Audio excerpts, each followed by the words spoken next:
Muito bem, muito bem. Shalom Adonai. Já estamos iniciando a aula. Já coloquei, inclusive, para gravar, porque temos um assunto longo a ser tratado, né? Vamos iniciar a nova disciplina, a disciplina de livros históricos, ou História de Israel, e é um assunto bastante intenso, certo? Tendo em vista que vamos trabalhar com conteúdo que, por dentro de um contexto do Antigo Testamento, compreende a segunda divisão, a segunda parte estrutural de todo o Antigo Testamento, que vai estar acampando, ou vamos poder considerar aí, todo um desenvolvimento da história no aspecto não só de narrativa, desse transitar histórico, mas de todo um desenvolvimento, de uma proposta, de uma articulação histórica que é desenvolvida nesses livros, não é?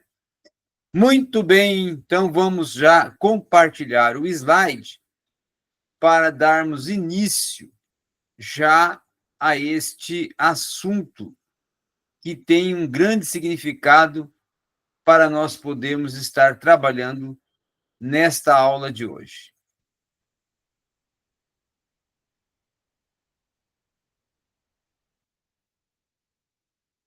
Aí já está o slide, né? Livros históricos, introdução. Hoje é uma aula já de introdução ao assunto e vamos estar tratando sobre a história de Israel a partir de hoje, a partir desta aula, certo?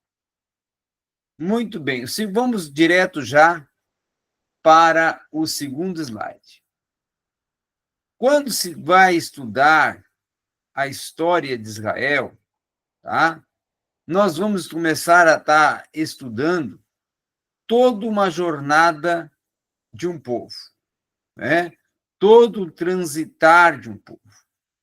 E não só a jornada de um povo, mas alguns elementos que desenvolvem um entendimento ainda mais amplo do que vem a ser a proposta dessa jornada. Então, nós vamos estudar, na verdade, a fé histórica, tá? Eu justamente coloquei fé histórica de Israel, por quê? Porque eu posso colocar, e podemos colocar, algumas questões relacionadas à fé histórica de Israel, no contexto dos livros históricos.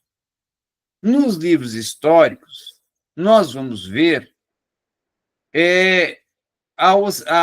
vamos assim, a absorção, tá, da fé, a sua aplicação e a oscilação. A absorção da fé, quando o povo agora, já liderado por Josué, adentra na terra da promessa Canaã.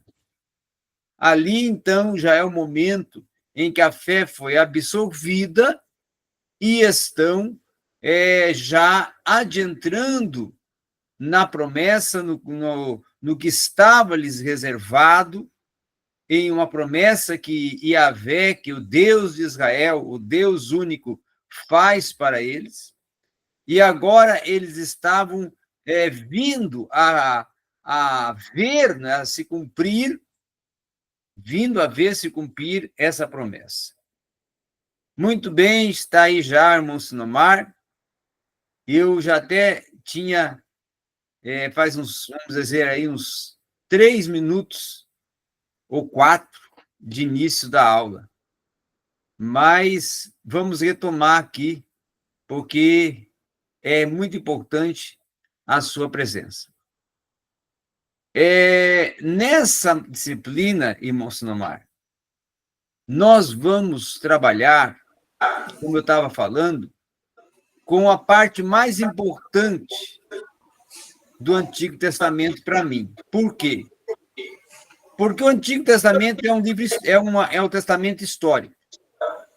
né? O Antigo Testamento é histórico. Tem a sua parte profética? Tem. Mas até a parte profética está dentro da parte histórica. Então, o volume dos livros históricos, que é a segunda parte do Antigo Testamento, em algumas instituições até apresentado essa disciplina como Antigo Testamento 2, ele compreende a maior proporção de fundamento do Antigo Testamento. A maior proporção de fundamento do Antigo Testamento. Por quê? Porque dentro dos livros históricos é tratado uma aplicação da lei, porque o povo de Israel está num contexto já de emancipação, mas ainda preso ao passado em três aspectos. Primeiro, a sua formação. Segundo, a lei. E terceira promessa que Deus tinha dado para eles, que eles entrariam na terra prometida e a partir dali viveriam um novo tempo. Então, esta parte, livros históricos, também nos permite ver dentro dele a participação de todos os profetas, porque tanto os profetas maiores, Isaías, Jeremias, Ezequiel e Daniel, como também os menores, de Oséias até Malaquias, eles estão profetizando durante o período da jornada do povo no aspecto histórico, porque esse período dos livros históricos cumpre um tempo de 1000 anos. Nós vamos estudar agora 1000 anos da história de Israel.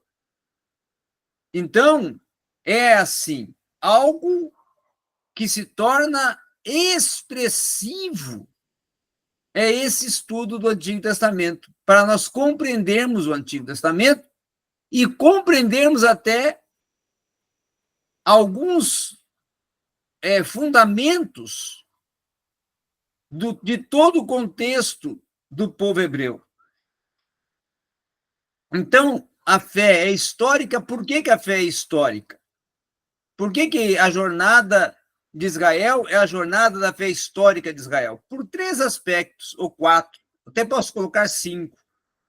Primeiro, porque agora é que a fé começa a ser aplicada. Ela foi absorvida e agora ela é aplicada. Segundo, agora é que a fé vai ser confrontada, porque eles vão para uma outra cultura e para outras culturas a partir de agora. Já em Canaã vão ter a cultura dos cananitas. Depois vão estar enfrentando os jebuseus, os fariseus, os amonitas, cada um com suas culturas. Os assírios, os babilônicos, não é? Então vão ter uma série de culturas e aí a fé agora vai ser confrontada. Aquele que tem fé, aquele que não tem, vai oscilar.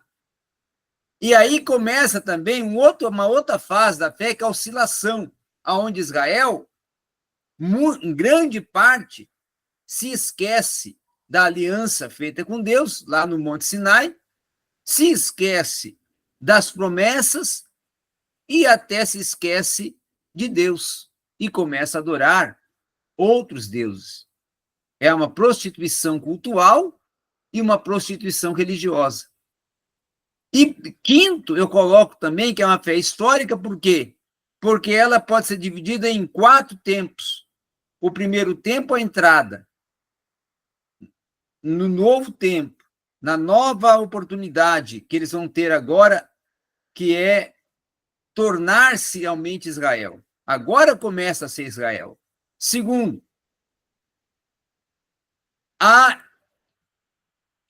vamos dizer, a entrada em um primeiro governo e uma primeira estrutura política, que é a Confederação das Tribos, e a anfictionia, que é um sistema político de líderes de tribais. É o primeiro sistema político que a Bíblia trata, líderes tribais. Depois, eles vão ter também já uma transição da Confederação das Tribos, líderes tribais, para juízes, que é um outro tipo de sistema político e um outro tipo de liderança. E aí, depois, esse transito de juízes, que é um governo teocrático, para um governo monárquico, e inicia a monarquia em Israel. Então, é um momento histórico da fé em todos os aspectos também. Mas, além do aspecto histórico da fé, é um transitar histórico que inicia lá em Canaã até o período pós-exílico, 1000 anos cumpre-se. Muitas gerações morrem, nascem, se desenvolvem, morrem, nascem, se desenvolvem, aí vai, por quê? Porque são 1000 anos, é um milênio. 12 livros com tempos distintos da história. Josué e Ruth, podemos dizer que a introdução é Josué e Ruth é uma aplicação histórica da fidelidade a uma mulher, a sua sogra, não é? Depois, Juízes, já é um tempo distinto, aonde o povo é governado por homens e mulheres levantadas por Deus para julgar, liderar, conduzir o povo em meio aos seus conflitos com os seus inimigos, com os seus adversários. Depois, nós temos a transição que ocorre em Samuel, que é o último juiz, o último profeta, e também que é, além de juiz e profeta, sacerdote, que vai fazer a transição do período dos juízes para o período da monarquia. E aí, o período da monarquia, nós vamos ter o início do reino unificado, Saul e Davi, depois Salomão, descendência direta de Davi, filho de Davi, né, Salomão. E após Salomão, aí vem já a divisão dos reinos, onde os reinos são divididos, com Roboão, filho de Salomão, assumindo o reino do sul, Judá e Efraim, e Jeroboão assumindo o reino do norte, compreendendo as 10 tribos que seria Israel. Um tendo por capital Judá, que é o reino do sul, e o outro tendo por capital Samaria, que é o reino do norte. E aí passam por esses reinos, reis bons, reis maus, todos a descendência davídica, salomônica, até chegar o momento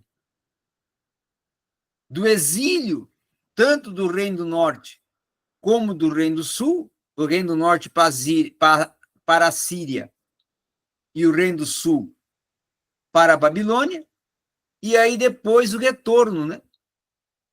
Que o retorno compreende-se em 3 tempos distintos também.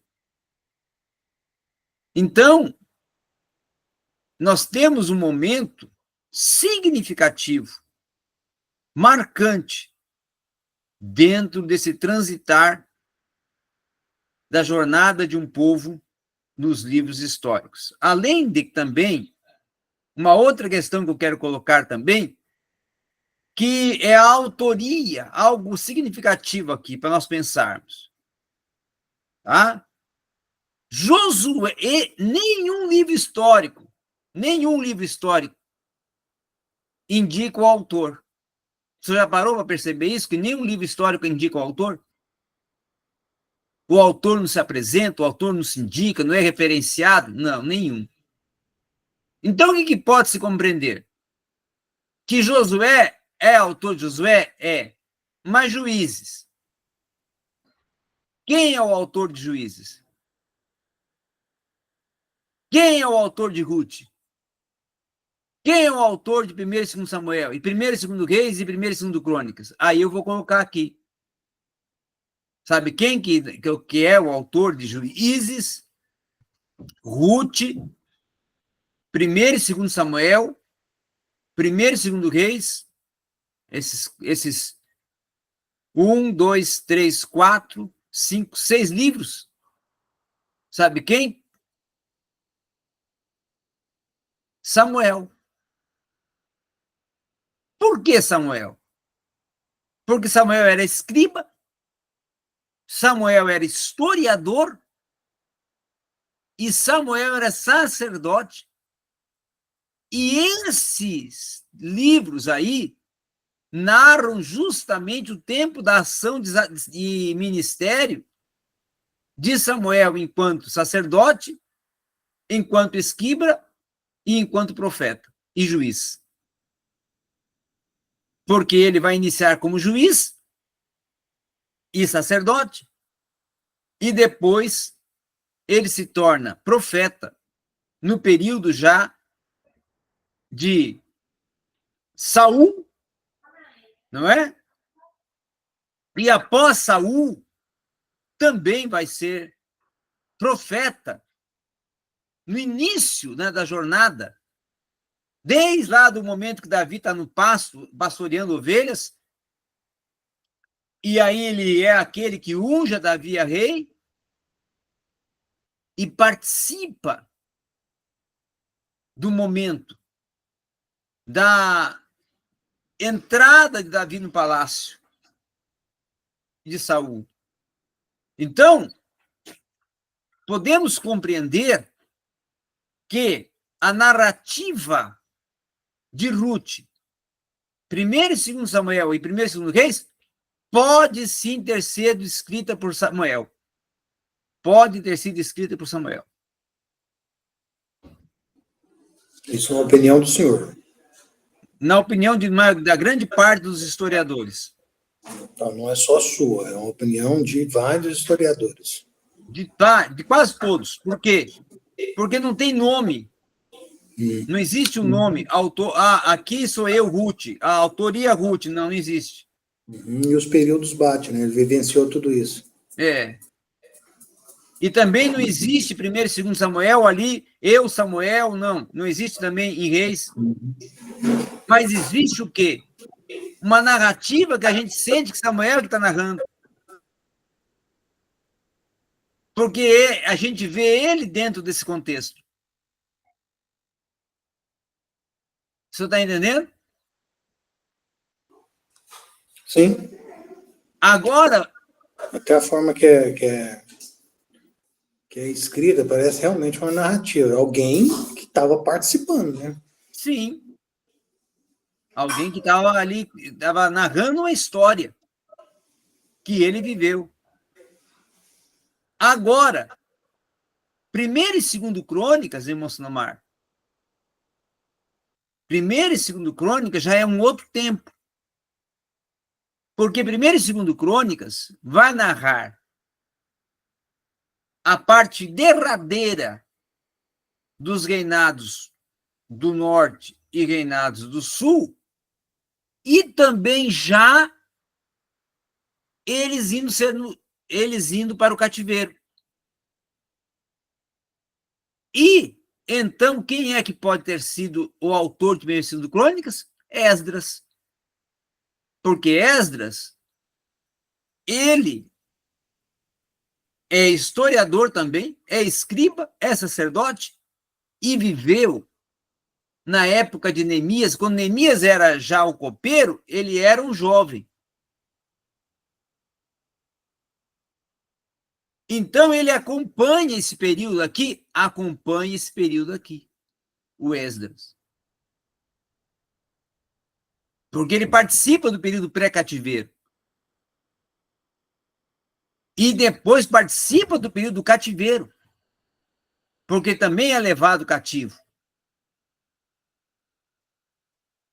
E aí nós vamos ter Esdras, que é o livro em que ele está narrando a vida dele após o cativeiro, quando o povo retorna, e ele é aquele que conduz o povo na segunda leva do povo, né? Ele é o responsável pela segunda leva do povo, no retorno do povo para Jerusalém, o Esdras, porque o primeiro é com o governador, o Zorobabel, e o segundo é com Esdras, a segunda leva. E a terceira é com Neemias. E aí, nós temos também Neemias, que Neemias, sim, pode ter sido o autor de Neemias. Mas Esdras pode ter sido o autor de Esdras e 1º e 2º Crônicas. E Esther narra o quê? A vida de uma mulher que era rainha de Assuero e Artaxerxes, que foi do tempo de Neemias e Esdras. Então, Esther pode ser narrada, pode ter sido escrita, narrada, tanto por Neemias ou como por Esdras. Um dos dois é o autor de Esther.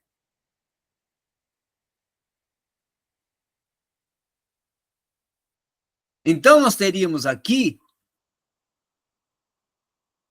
nos 12 livros, 4 autores, né? Dos 12 livros, teríamos 4 autores. Ou 4 escritores. Deu para compreender esse meu ponto de vista? Sim, deu bem para compreender. Eu pensei que Crônicas tivesse sido escrito assim, por um tipo, algum departamento do reino, era um documento, um diário do reino. Na verdade, Esdras, ele faz parte de uma atividade do reino. Porque Esdras, na época de Assuero e Artaxerxes, ele é um escriba. É aquele que redige os documentos do rei, documentos históricos. Tipo um relator. E aí, enquanto relator, é natural ele estar em 1º e 2º Crônicas, relatando o que ocorreu no tempo desse final, não é? Dos reinados de norte e sul. Final quase do período da monarquia. Final quase do período da monarquia, não é? Agora, no próximo slide, nós temos um entendimento mais amplo. Que aqui agora, nós vamos compreender de uma forma mais categórica. Nós estamos vendo aqui agora uma cronologia. Josué, a Juízes e Ruth, né? De Josué, que é o início, até os acontecimentos que cobrem Juízes e Ruth, temos 80 anos. Uma geração e mais 10 anos. De Ruth até 2 Samuel, 315 anos. 315 anos. Depois nós vamos ter, de 2 Samuel até chegar a 2 Reis, 130 anos. Se 2 Reis até 1 Crônicas, que é o início do final dos reinos, nós vamos ver já 211 anos percorridos. E aí, da narrativa de 1º Crônicas até 2º Crônicas, nós temos 117 anos. Para depois, olha que interessante aqui, de 2º Crônicas para Esdras, Neemias e Ester, 60 anos, que é justamente o período do cativeiro. Então, é muito claro que aqui terminou a monarquia. Aqui terminou a monarquia. E aqui, cativeiro. E aqui, início de um novo tempo, que é a reconstrução e restauração da terra, que aí tem Esdras, Neemias e Ester, porque Ester entra no período interbíblico, porque Artaxerxes inicia a reinar no finalzinho da vida de Neemias e Esdras e Neemias, né? Ele pega ali a mocidade deles, vai até o final da vida deles e entra no período interbíblico, porque tem uma dinastia. Tem uma dinastia por trás disso. Tem o Xerxes, que é o pai de Artaxerxes, que é o casado com Ester, e depois tem seu filho, o Assuero, que vai entrar, o Assuero, lá no período interbíblico, dos 400 anos de silêncio. Então, nós temos, durante esse tempo, a conquista e distribuição da terra. Depois, os juízes de Israel. Terceiro, a monarquia unificada, como eu já até falei. Depois, monarquia dividida em 1º e 2º Reis. 1º Crônicas, a monarquia, a dinastia e o exílio do Reino do Norte, na Síria. 2º Crônicas, a monarquia dividida e o exílio do Reino do Sul, na Babilônia. E aí, Esdras, Neemias e Ester, retorno do exílio, com a participação também de profetas, né? Ageu, Zacarias e Malaquias. Mas aqui, ó, em 1º e 2º Reis, ou melhor, aqui, ó, em 1º e 2º Reis, não, 1º e 2º Samuel, 1º e 2º Reis e 1º e 2º Crônicas, esses 6 livros aqui, nós vamos ver a atuação ocorrendo praticamente, não é? 1, 2, 3, 4, 5, 6. 6 livros aqui nós vamos ver a atuação praticamente ocorrendo de quê? De 13 profetas. 13 profetas. Entre eles, os 4 profetas maiores e os 12 profetas menores. Não é? 13 porque os 3 últimos, que são Ageu, Zacarias e Malaquias, estão aqui nos tempos de Esdras, Neemias e Ester. Agora, também, subindo um pouco o slide, nós vamos ver as datas, e isso é muito importante, nós vemos as datas, né, para compreendermos até algumas questões aqui. O tempo começa a ser contado em 1445 a.C. 1445 a.C., quando ocorre, nesse período, nesse momento, o êxodo do Egito. Depois, na sequência, já em 1406, entrada em Canaã. 1399, o término das conquistas. Já em 1366, a morte de Josué e o início do período dos juízes.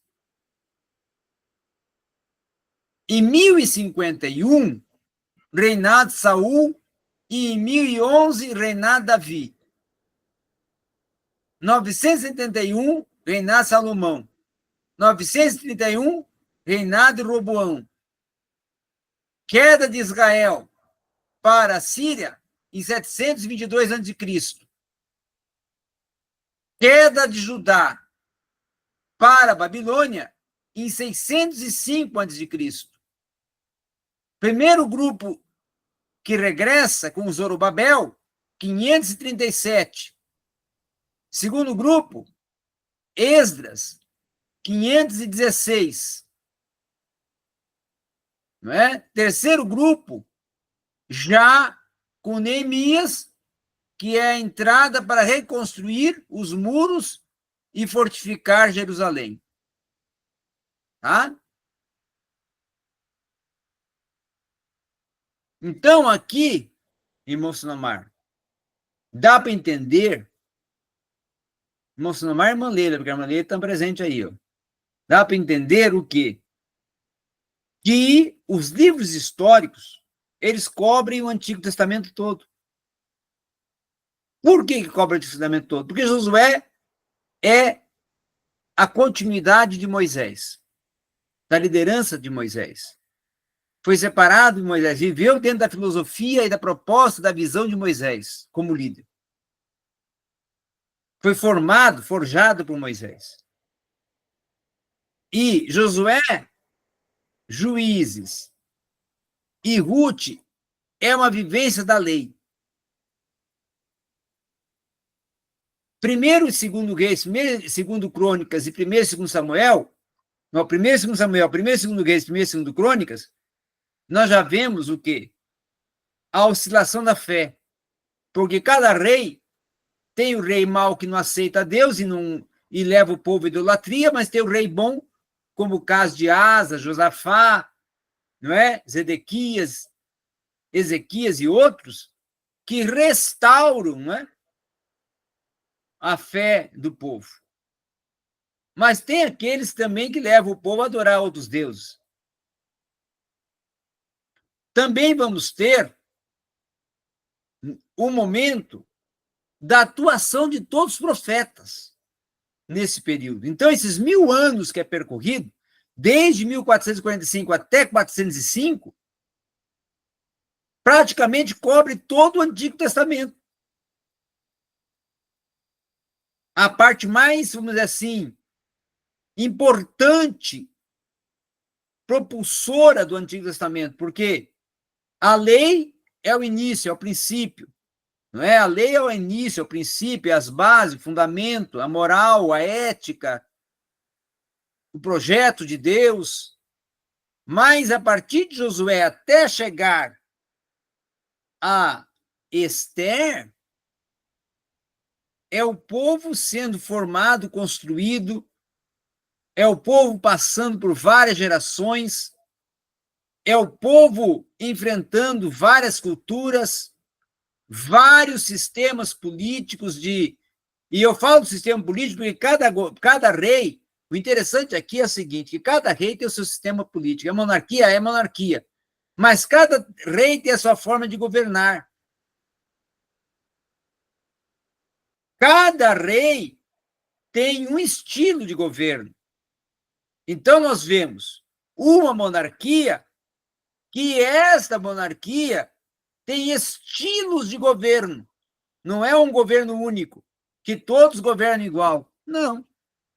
Tem estilos de governo. Então, Israel atravessa por todos os tipos de realidade cultural, social, política e até governamental.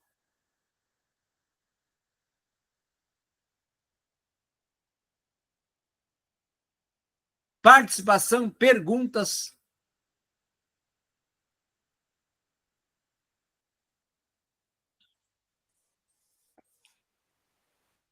A dúvida é meio fora do contexto aqui.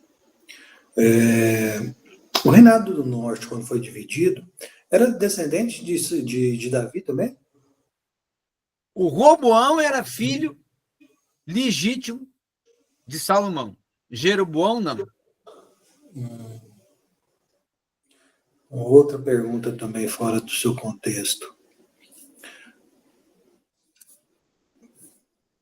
Para o povo sair do Egito, foi lá, aconteceu todo um contexto para que libertassem aquele povo. Mas para o retorno aqui da Babilônia, os reis que cativaram eles simplesmente mandaram eles voltarem? Não. Nós temos que compreender que no período dos 70 anos que eles estão cativos lá na Babilônia, isso o Reino do Sul, né? Sim. Aconteceu da mesma forma com o Reino do Norte, também voltou. Sim, mas compreendamos, vamos primeiro ver aqui a questão do Reino do Sul. Quando eles estão cativos lá no Reino da Babilônia, nós vamos ver, na verdade, 4 períodos. O período de Nabucodonosor e a sua descendência, que vai até Beltesazar. Não, Nabuco foi quem levou. Nabuco até Beltesazar. É o período introdutório. Depois vamos ter o período já dos persas. E depois vamos ter dos medo-persas, que aí no período dos medo-persas é que vai ter Ciro e Dario. Ou Dario e Ciro. E Ciro vai ser o que vai dar a alforria, a liberdade. Então, Ciro já não tinha nada a ver com o cativeiro. Porque o cativeiro, vamos assim, que o ideal do cativeiro veio de Nabucodonosor, que foi até levantado por Deus, né, para subjugar Judá.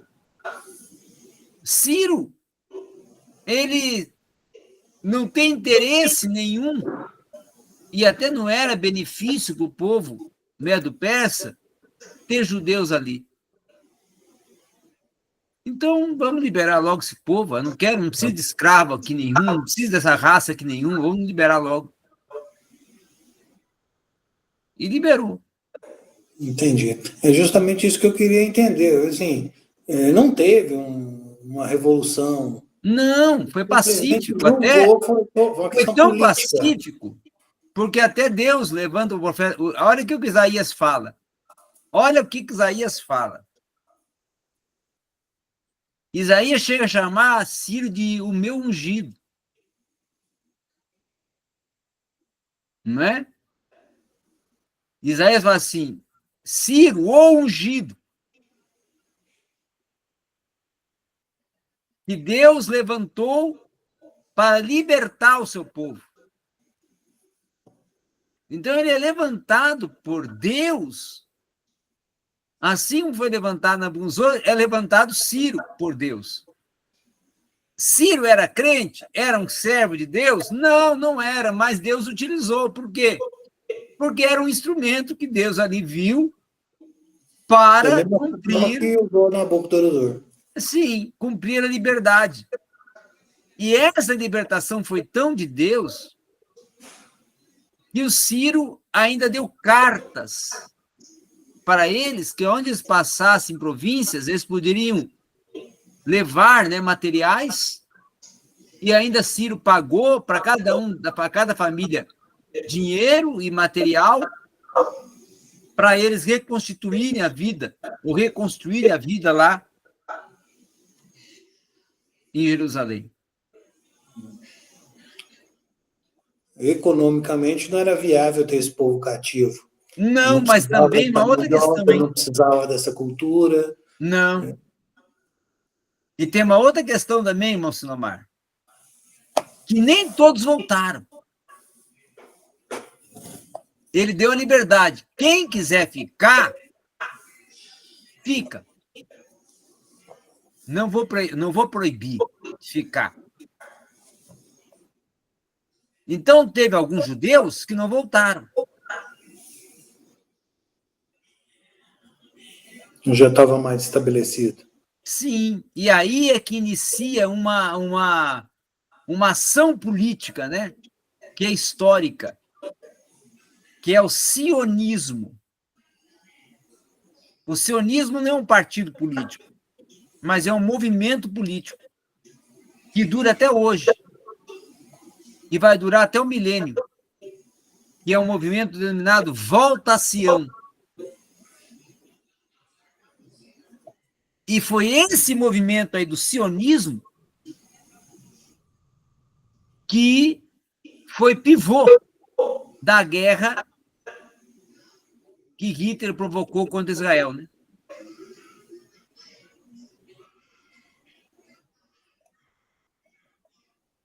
Eles queriam voltar ou não queriam voltar? Eles queriam voltar e aqueles que eram ou que estavam na Europa, principalmente na Alemanha, Hitler se opõe porque eram escravos, eram força brutal. Nessa ocasião, eles voltaram a ser uma mão de obra barata, né? Aí gerou a guerra e a mortandade. E, na verdade, Hitler era nazista, era totalmente contra qualquer que fosse a crença judaica, ou a crença em Deus. E como aquele povo professava uma fé... Em Deus ou em deuses? Ele era contra Deus ou contra deuses, no geral? Deus e deuses, né? E aí, a guerra foi porque aquele povo era um povo monogâmico, tinha uma tradição totalmente contrária da alemã, e aí surge o quê? Um preconceito racial, um preconceito cultural e religioso.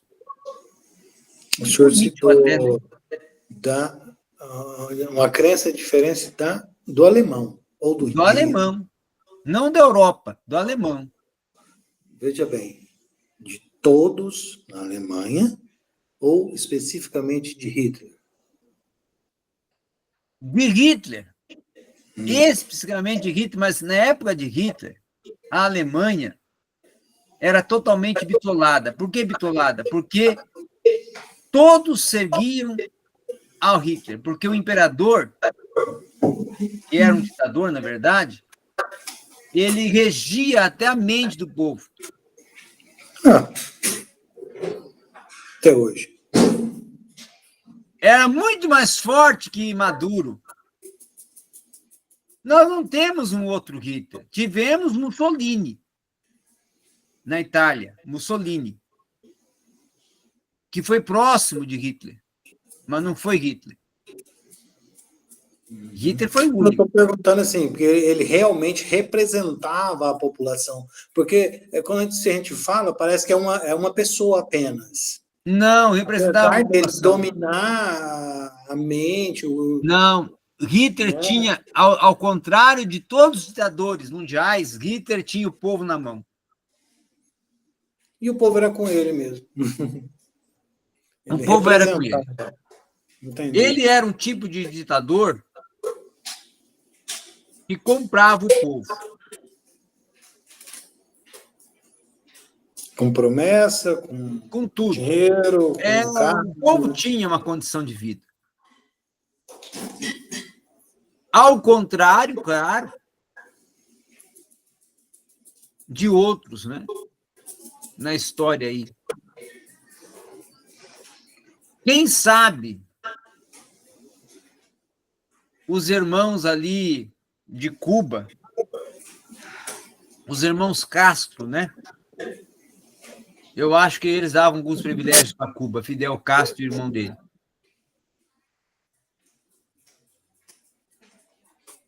Mas é o que não ocorria, e não ocorre em outras ditaduras, né?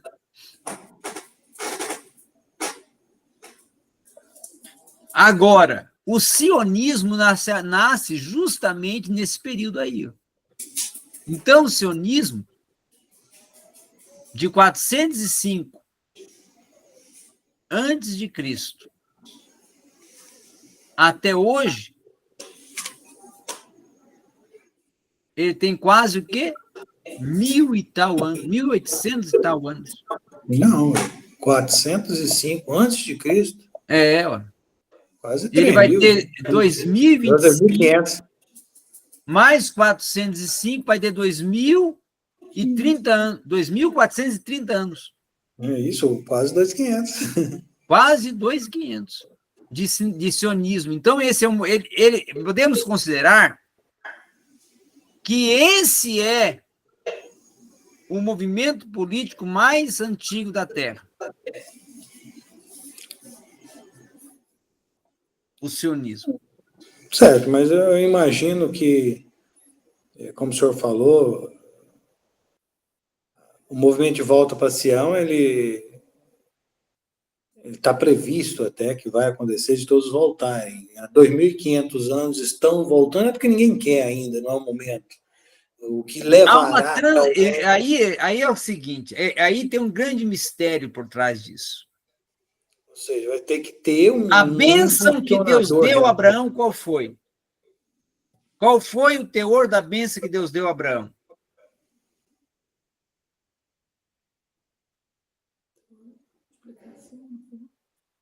Aonde a tua descendência pisar a planta dos pés, irá prosperar.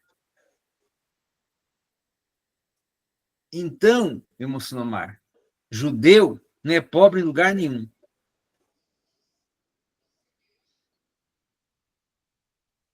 O judeu que está lá no Sudão é rico. O judeu que está lá na Nigéria é rico. O judeu que está lá no país mais pobre que tiver da África, ou da Índia, ou da Ásia, do continente asiático, ou do continente africano, ou aqui da América Latina, ele é rico. Não existe judeu pobre.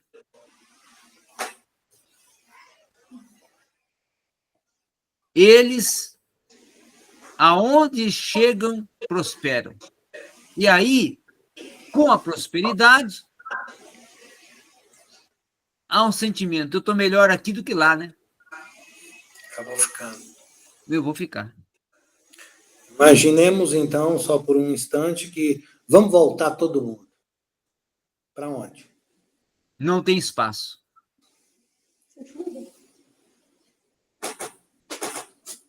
Aí seria, aí, moço Nomar, a guerra seria maior do que é hoje. Aí a guerra seria por espaço.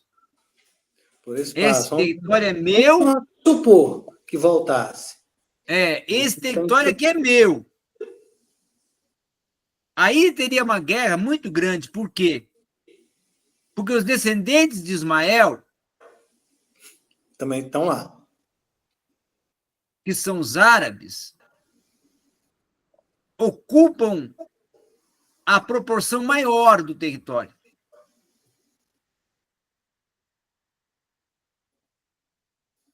E essa proporção maior do território que eles ocupam até pertence a Israel, mas eles, ninguém tira de lá.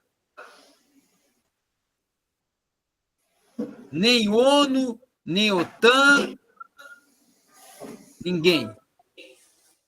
Aí, se retorna todo mundo, não tem espaço. Porém, na época do milênio, ou até chegar o milênio, haverá espaço. Por quê? Porque grande parte vai ser dizimada na guerra do Armagedon. Vão morrer na guerra do Armagedon. Grande parte dos árabes. E dos judeus. E dos judeus. E de toda a população. Então, o espaço vai voltar a existir.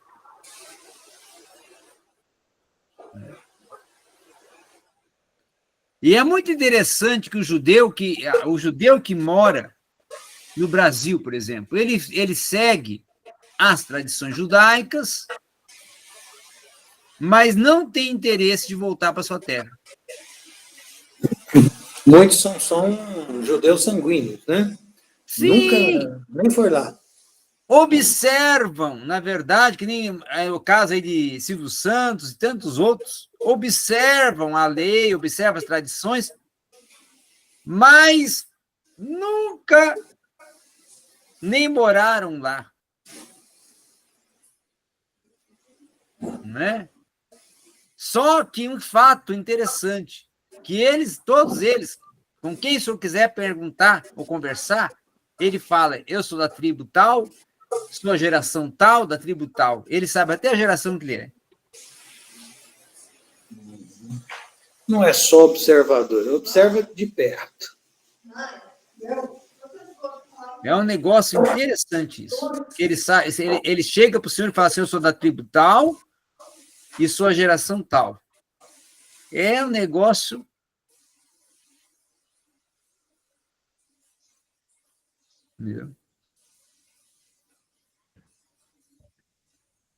Vamos em frente.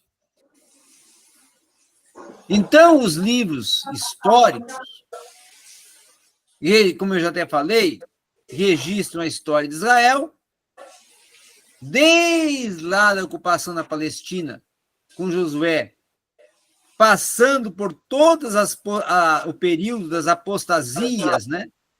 O período dos juízes, onde ocorreu as grandes apostasias. As apostasias iniciam, na verdade, no período dos juízes. Né? Depois, no período da monarquia, tem uma continuidade, mas as grandes apostasias de Israel ocorrem no período dos juízes. E então, esse período, que é um período estrutural, ele tem um cenário geográfico e um cenário político.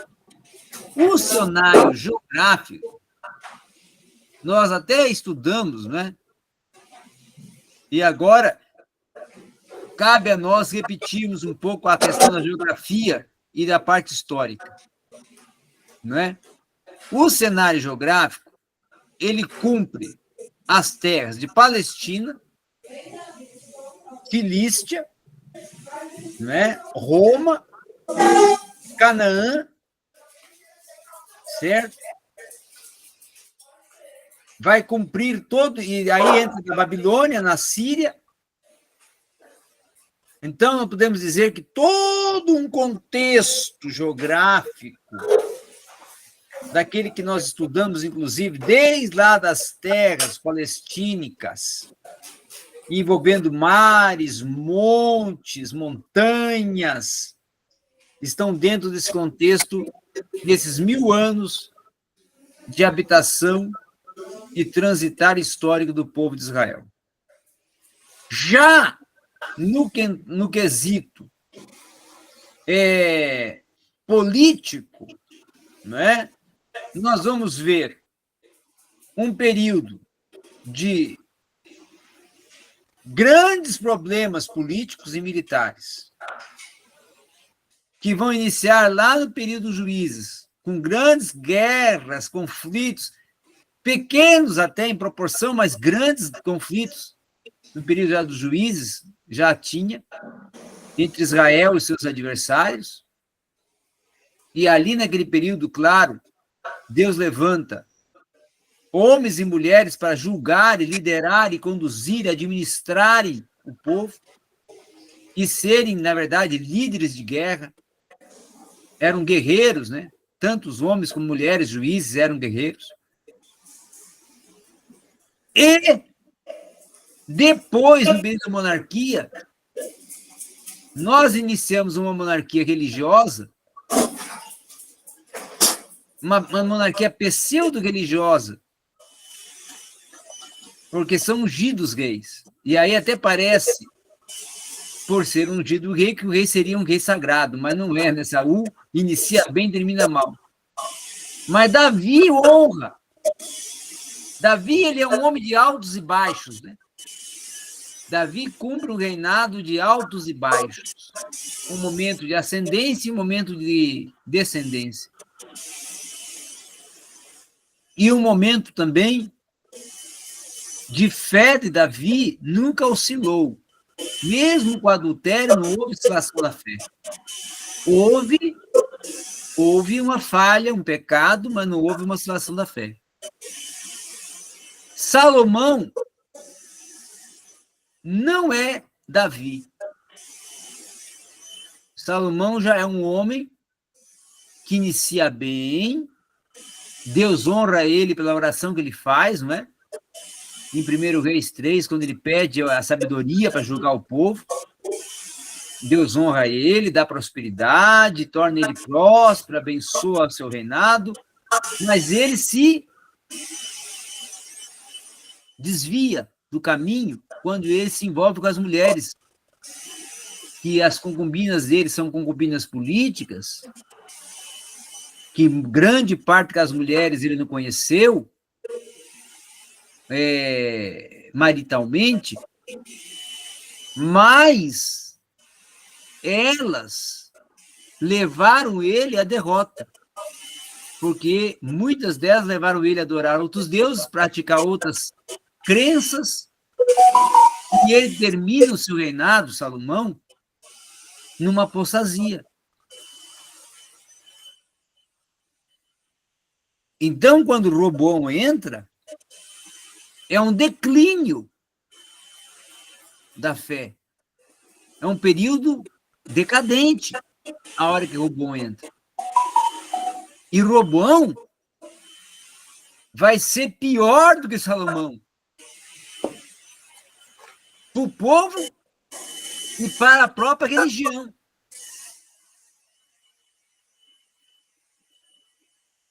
E Jeroboão, que não é parente de Salomão e nem descendente de Davi, mas ele é o quê? Quem é Jeroboão? Jeroboão é um jovem que vivia dentro da corte de Salomão e que recebeu uma promessa. E a promessa não foi cumprida. E aí ele se rebela, já tinha um povo que era contra Salomão, uma grande parte do reinado estava contra Salomão por causa da decadência de Salomão, e ele vai liderar esse povo e vai se voltar contra o rei, o Roboão, não aceitar o Roboão como rei, e aí eles se dividem. Nós, as 10 tribos, não concordamos com Roboão, não aceitamos Roboão como rei, Jeroboão é nosso rei. E aí surge a divisão. Então, houve uma decadência, sim, política, moral e espiritual em Salomão. No final. Começou muito bem, mas terminou muito mal. Muito mal mesmo. O Reino do Sul, ele tentou zelar mais pelas tradições religiosas ou não, depois de Salomão? O Reino do Sul, sim, era um reino mais voltado aos princípios morais e religiosos, porque vão ter os descendentes, a grande parte de Davi. E uma grande parte vai ser reis bons. Já no Reino do Norte, nós vamos ter os piores reis de Israel. Que estão lá no Reino do Norte.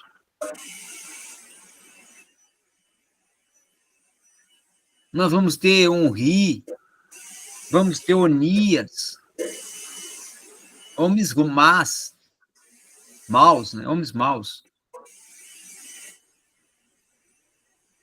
Vamos ter muitos reis ruins. Nós vamos estudar cada um deles, vamos ver que os reis, a maldade e a imoralidade e a idolatria abundou no Reino do Norte muito mais do que no Sul.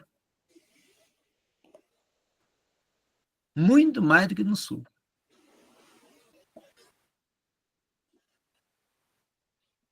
Teve reinos no sul decadente? Teve, mas foram poucos em relação ao norte.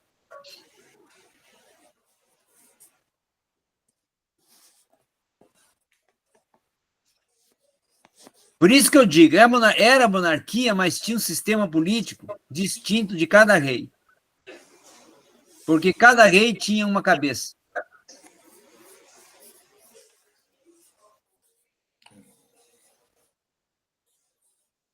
O povo segue o padrão do rei, né? É. Só teve 2 que seguiram o padrão uniforme. Só teve 2 reis que seguiram o padrão uniforme. Josafá e o seu filho, o Asa. Ou Asa e Josafá. Asa, pai, e Josafá, filho.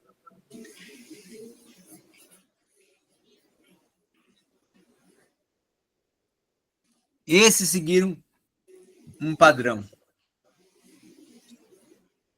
Se você for imaginar, é poder demais, né? As tentações são demais. É preferível seguir o caminho mais largo, mais folgado. Vamos analisar Salomão, né? Vamos ver por Salomão. Salomão, ele inicia como um jovem fraco, porque os irmãos dele até não havia um olhar, né? Que Salomão teria condições comparado com os irmãos dele. O nome dele não era cotado para o cargo. Não. Aí Davi, honrando a Betseba, concede o filho, como ele tinha prometido a ela, concede o filho dela para rei. E ele inicia até bem. Ora, pede direção de Deus, Deus abençoa, prospera. Mas depois o ego sobe, mano. Porque aí a fama corre. E aí vem uma mulher que era uma rainha poderosa e também bela e também bonita, louvar a ele, exaltar a ele. E aí a hora que o orgulho subiu e tomou conta. Tomou posse da honra. Ué. Eu, na verdade, sou o melhor.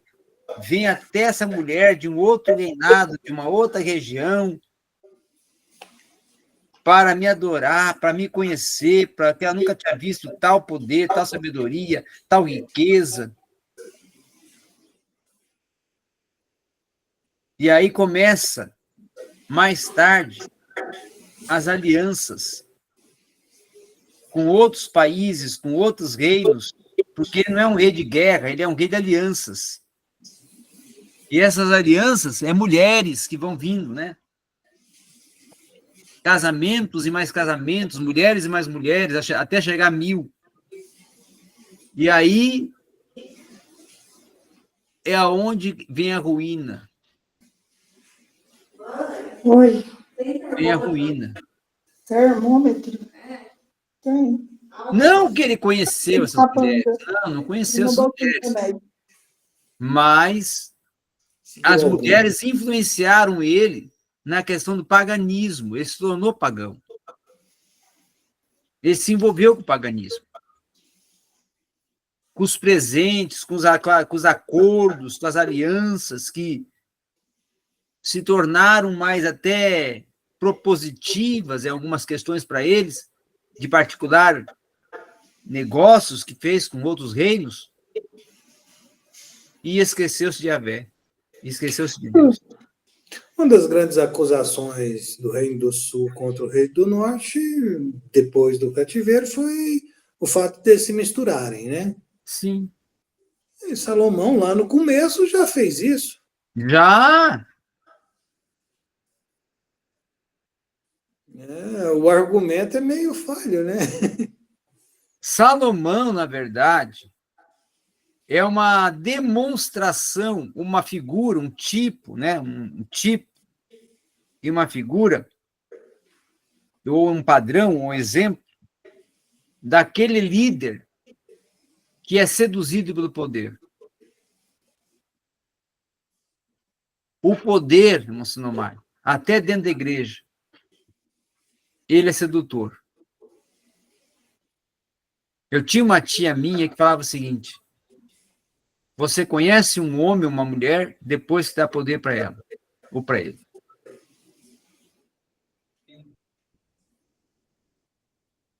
Tem pessoas, irmão Sinomar, que não são nada.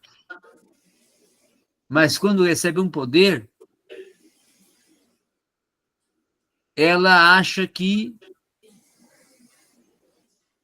ela é superior a tudo e a todos. Ela esquece o passado. O passado acabou.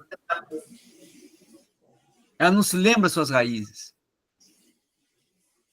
E aí ela pisa até, se for preciso, na sua própria família. Em Deus. E em Deus também.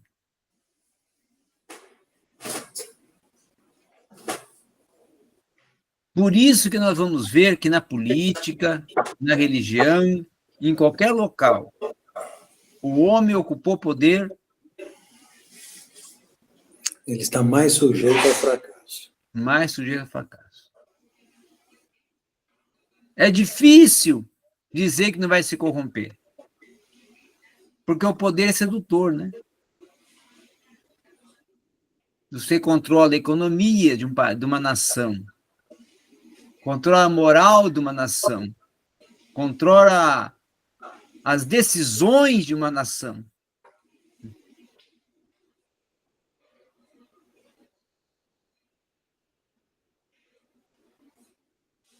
É um povo na sua mão. Então, isso sobe a cabeça. Sobe a cabeça. E é por isso que ninguém quer perder o governo. Quer perder o poder.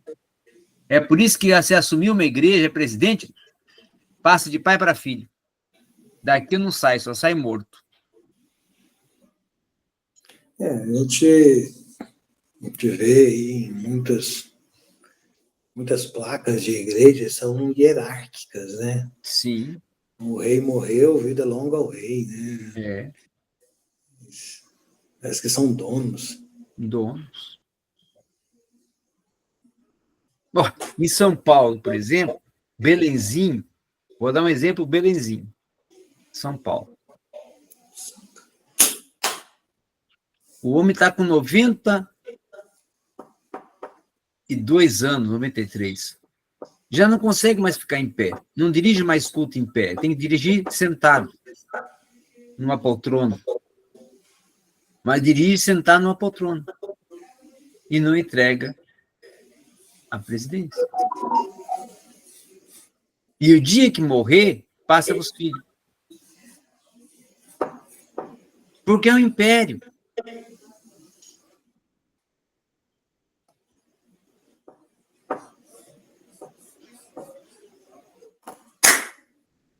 Ganho, irmão Sinomar, ganho mais que presidente, que político, que jogador, que qualquer um salário que tiver no mundo eles ganham.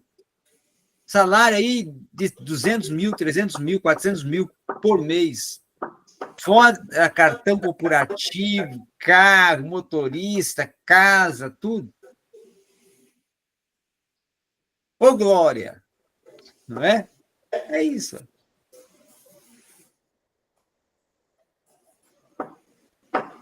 Então, a Bíblia do Antigo Testamento dá uma demonstração para nós o que foi e o que é hoje as lideranças eclesiásticas, políticas e até culturais. É isso. Hoje nós vivemos uma síndrome de Salomão? Vivemos numa síndrome de Salomão. Tem muitos Salomões por aí. espalhados.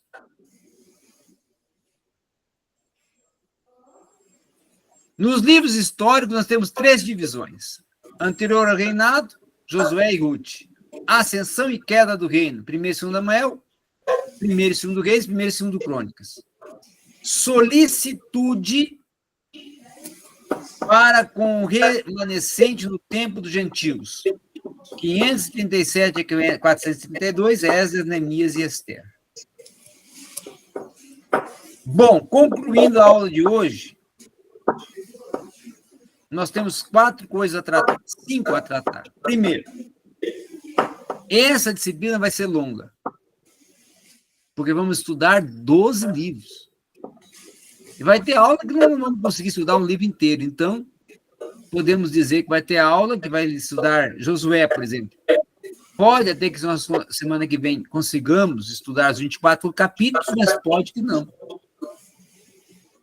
Então, eu acredito que nós vamos ter 12 a 13 ou até 14 aulas para tratar todo o conteúdo. Porque é muita coisa. É muita coisa. Segundo, o trabalho de geografia. Nós vamos prorrogar o prazo. Eu vou dar um prazo mais longo. Hoje é dia 10. Vamos deixar para... Ou melhor, hoje é dia 13. Vamos deixar para o dia 27 de janeiro, tá bom? Vamos fazer, né? 27 de janeiro. Para começar a entregar. Agora,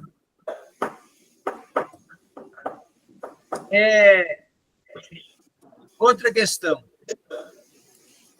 Estas aulas nossas, a partir de semana que vem, acredito que serão bem mais longas. Então, às vezes, vamos ter 1 hora, 1h20, porque é muito conteúdo. É muita coisa. E também, nós vamos pensar depois que tipo de trabalho vamos aplicar para avaliar nessa disciplina, que é uma disciplina muito, muito cheia de datas, de acontecimentos, de fatos. E aí nós vamos ver como que vamos trabalhar. Mas vai ser um momento muito importante cada uma dessas aulas, porque nós vamos entrar agora, na verdade, no Antigo Testamento. Esse é o Antigo Testamento. Profetas, e maiores e menores, são 16 livros. Porém, esses 16 livros dos profetas estão em conexão com aqui, ó. Porque os profetas atuaram nesses 1000 anos. Então, até para entender os profetas, livros históricos. Então, agora, na verdade, nós vamos entrar dentro do Antigo Testamento. Amém? Amém. Hoje até foi uma aula assim mais leve. Falamos até de Hitler. Não é? E Hitler é leve, né? Super. Para depois, semana que vem, nós já começarmos a falar de Josué. Josué é o bom menino. Josué é o bom menino. Não é? Quando nós entrarmos em Juízes é que a coisa vai arder. E aí vem os bons e os maus meninos. Teve juiz bom e teve juiz ruim, né? Teve juiz que se corrompeu também. Igual a Reinaldo, igual... Teve juiz que foi dado por Deus, mas se corrompeu, né? Como o caso de Sansão, né? Mas não foi só Sansão, teve outros também. Muito bem. Vamos então encerrar. Oração para encerramento com a pessoa que mais falou na aula de hoje. Senhor? Não, depois de mim. Depois de mim, quem mais falou na aula de hoje, Ah, né, Leila, com certeza. ela vai orar, então. A irmã Leila, ela pouco fala, mas quando fala, é pergunta sábia. Vamos orar. Então vamos, né? Soberano e eterno Deus, nós mais uma vez nos encontramos na tua presença para te glorificar e exaltar o teu santo nome, para agradecer a ti pela oportunidade que nos concedeu nesta noite de aprendermos mais de ti. Te damos graça pela vida, pela saúde, pelo dom, Senhor, que o Senhor tem usado, Pai, através do teu filho, Pai, de ensinar. Que o Senhor venha cada dia abrir nosso entendimento para aprendermos a tua palavra, Senhor, que nós venhamos colocar em prática aquilo que aprendemos, Senhor. Continua usando o pastor Danilo, abençoando a vida dele, Pai, dando, Senhor, sabedoria, dando, Senhor, discernimento, dando, Senhor, paciência para lidar conosco, Pai. Paizinho querido, abençoa a vida dele, da família dele, Senhor. Abençoa cada aluno, Senhor, que é dirigido, Senhor, pelo teu servo. Nos dê uma semana abençoada em nome de Jesus. Assim nós oramos e te damos graça por tudo. Amém. Amém. Deus abençoe. Amanhã eu envio a aula gravada e os slides. Amém. Tenha uma boa semana. Boa semana para a Um senhora. ano maravilhoso, né? Nosso Irmã primeiro encontro. Leila, para todos aí. E que tenham um bom descanso de segunda-feira. Amém. Deus abençoe, pastor. Amém.